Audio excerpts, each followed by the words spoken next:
Une rencontre très positive, alors c'est pas une surprise avec Pierre Datou, le préfet de région et de la Marne, parce que souvent les contacts, les approches sont assez faciles.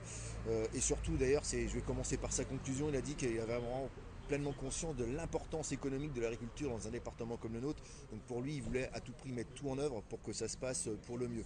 Et bon, quand on est arrivé évidemment avec nos positions dans un cadre général, avec une réforme de la PAC où on va perdre évidemment des aides, mais la principale but de notre réunion, de notre action aujourd'hui, c'était pas ça, c'est de dire que dans le même temps, on nous empêche de produire. Il y a beaucoup de règles, et sociales, notamment en matière de taxes ou sur l'emploi, et évidemment environnementales, qui nous empêchent de pouvoir avancer le plus efficacement possible.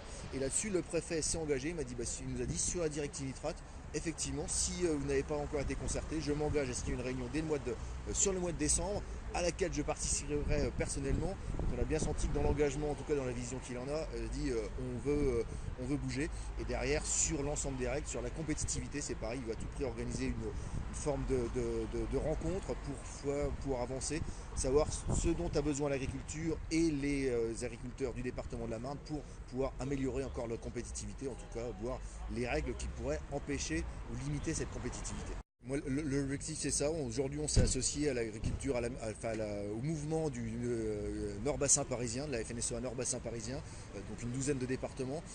On y va de façon très modérée, on fait bouger nos réseaux, on veut vraiment faire un appel. Donc cette mission Ruralité morte, les villages morts ou villages en berne, c'est une première étape. Pour moi, l'objectif, c'est qu'on fasse continuer à faire monter la pression. Il faut qu'on fasse rendre compte aussi à nos agriculteurs de tout ce qui est en train de nous arriver. Quelque part, on sort de plutôt 2 années correctes en termes de revenus, notamment pour les céréaliers.